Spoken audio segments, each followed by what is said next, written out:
Okay, so this is gonna be a new thing now. Um, Basically, I'm not that good at Mihawk. I have 100 games right now, and I'm trying to get better at him.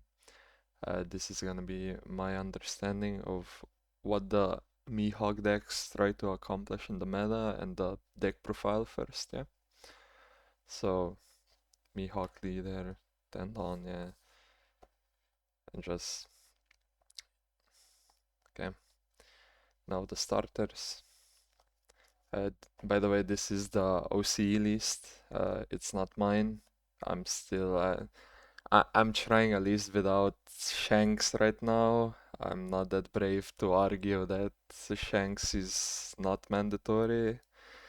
When I get more games on my hand, I will make the argument for cutting Shanks and everything. But for now, this is just gonna be what I've been testing in real life, mostly. It's for boats. I think boats are good because it enables a leader. It's like beginner friendly also. You get a free tap. Like some leagues don't play the boat anymore, which makes sense to me. It's a brick. It's easy to cycle though, so like you can go either way. A lot of people instead of this slot play the one cost Bonnie, which is also fine, yeah.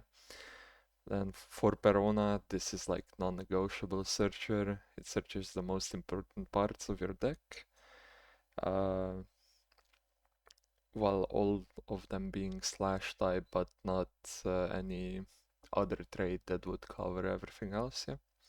And then free Kit Killer. I'm sure the free is just for deck constraints. I'm a strong believer in 4-off searchers, yeah, but for now it's been fine at free. It's mostly because deck space issues, as far as I understand it. It's like uh, if there was a card to be cut, a Kit Killer would come in. Yeah, yeah. The searchers, then the 2Ks. This is also an odd ratio at first. This deck list is really not intuitive to me, but the more I play it, the more I understand it. This ratio is basically because you need more supernovas. So ideally, you would play it like this, yeah. You go 4 Kikos because this is the best 2K probably for some matchups because you can just split and go 5-5 every turn. But because you need supernovas, you play the Scratchman Apus. Also, it's a one cost. That's why there is no 4-off Zoro because it's one cost, so you can play it out with Law. I mean, before playing Law, yeah, and just bounce it out. Then the Zoros, like a blocker, it's just good as a blocker, you know. So yeah, and has the supernova trait, which is important also. Yeah. Now for the mid-range bodies, uh, the Yu-Gi-Oh ratio of 3-3-3. Still, like I said, this like I don't know. He's probably knows what's right, but I don't like free offs especially. But it's fine. Like law really important for like matchups you want to go wide in. Yeah, it's basically instead of Shanks on the curve, like usually when you're at 7, most of the people say you want to play Shanks. That's not always true. You want to play Law in some matchups, it's much better because you go wider and that's more annoying for the opponent. Then the Bonnie, this card overperformed. In my deck list, the one I use online, it's a 4-off. Nowadays, a lot of decks play a linear curve, which you can cut off easily with this Bonnie by freezing a Donya. The Perona, also a really good card into specifically yellow, I think. Uh, but in most rogue matchups that want to go wide, yeah, because it freezes 2-5 or less and you can rebounce it with law. It's also fine in some situations. On 5 you go like Perona, play it out, then on next turn you just swing, go Law, bounce, reuse, yeah? It's a fine play. Like, Law has, for 6 mana, he's okay as stat line, yeah? It's not that bad. So, don't feel bad by just playing Law to reuse a Perona, for example. It's better that you use, like, another Perona, it's more mana efficient, yeah, but think of it this way. If you had a Perona on board, a Perona in hand, and a Law in hand, yeah? You go Perona, then this Law bounce this, play this, yeah? You saved one card, effectively, with counter, yeah? If you go the other way, you just play the Perona, it's more mana efficient, but you have a brick in hand then. So you need to think about what's more important in that situation. But Law, in worst case, it does the 5 cost bounce replay, but it's fine. And it's easier to get rid of from the hand than Shanks is. Yeah. Then the Shigis, like, insane card, by the way. Uh, Not a lot to say here, to be honest. It's a 8k, 5 cost 8k that can be removed. It's like just absurd. Uh, Most of the time you'll be searching for this into emo and like basically every matchup. Uh, yeah, absurd. I understand why it's a 4 off and not a 3 off like everything else in this deck.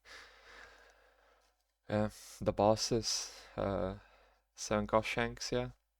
It's mostly like I'm a strong believer that you don't need the 7 cost shanks, but uh, there's some niche scenarios where there is a problem, uh, especially against emo if they don't swing. Uh, your Law and Beppo plus 2k is not active, and that's why the shanks is there to force rest one of them, and Law Beppo rest the other, and you're a 7k leader then. Against low to the ground aggro, it's fine. Most of the time it's gonna break your hand, but you know, it's fine. In the mirror, also a really strong card.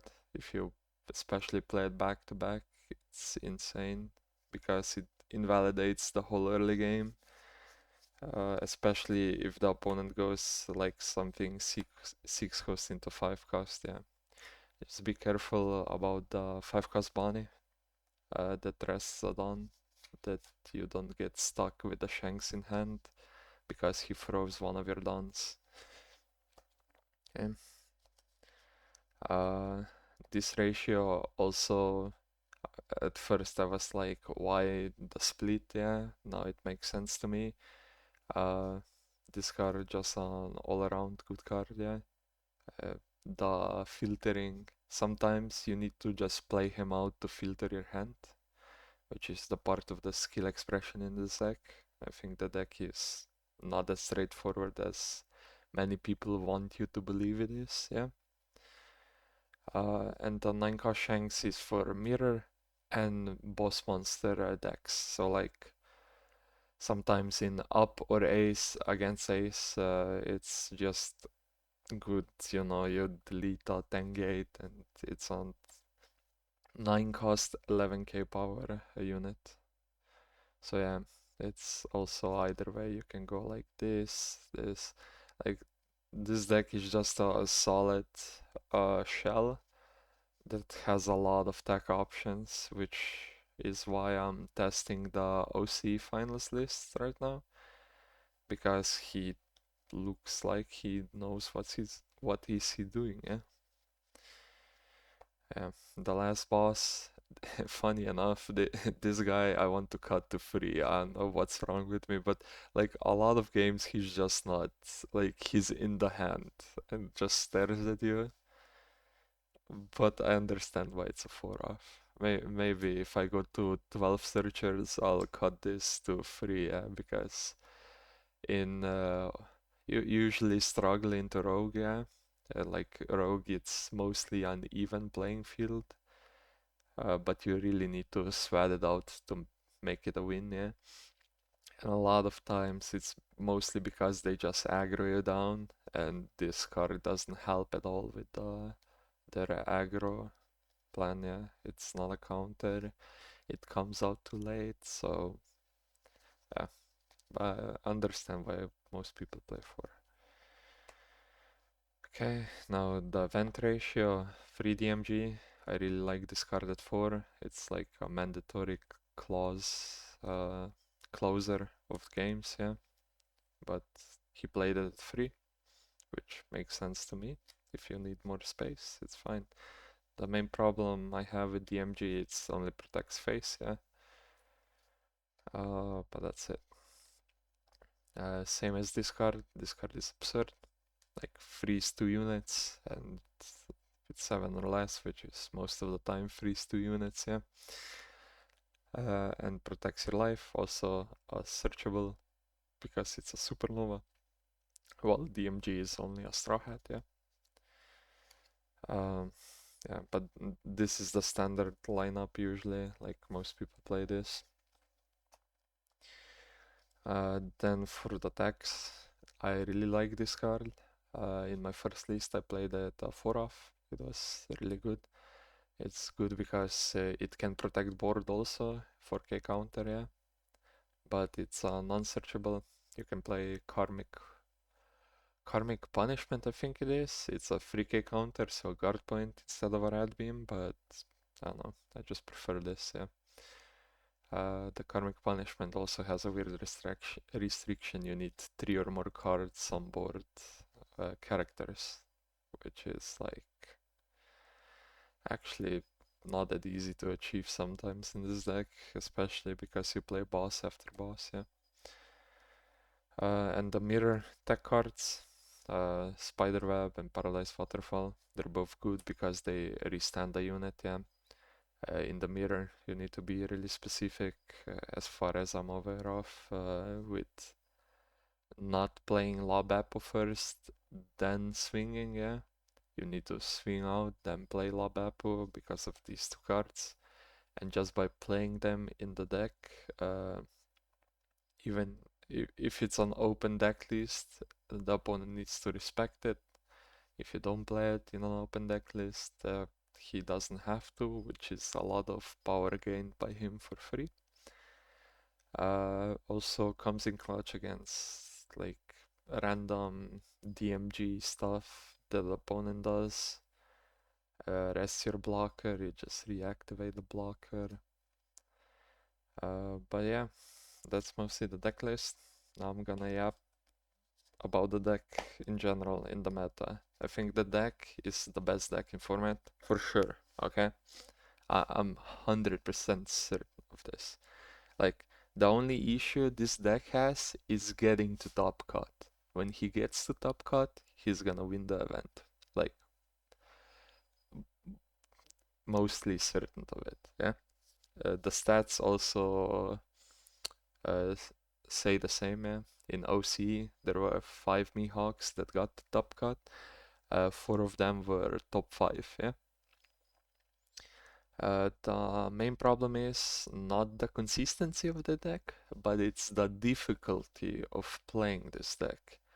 Like, I would argue that the inconsistency part of the argument is just not that good because it's in comparison to Ace and Emo. Ace and Emo have a power creep level of consistency. They do everything the same every game, which is, you know, makes it by default that this deck is less consistent and is therefore inconsistent. But I don't see the point in arguing that it's consistent or not, yeah. You just play what you get. It can play 12 searchers, which is absurd to me that people say a deck with 12 searchers is inconsistent. Most of the arguments is like, yeah, but you can see 7 Shanks, bro. Like, you can only find it with Perona. I'm like, I want to cut 7 Shanks from my deck, you know, so I don't see your argument here, buddy. Um, but yeah, it has a favorable matchup into the all top 3 decks, Boa, Emo, and Ace. The mirror is a bit, how should I say, curvy, like, but there is room for skill expression because this deck has a lot of inputs because of the resting, what to rest, when to rest, how to attach on, like everything matters in this deck. It's really tight on micro managing everything, yeah.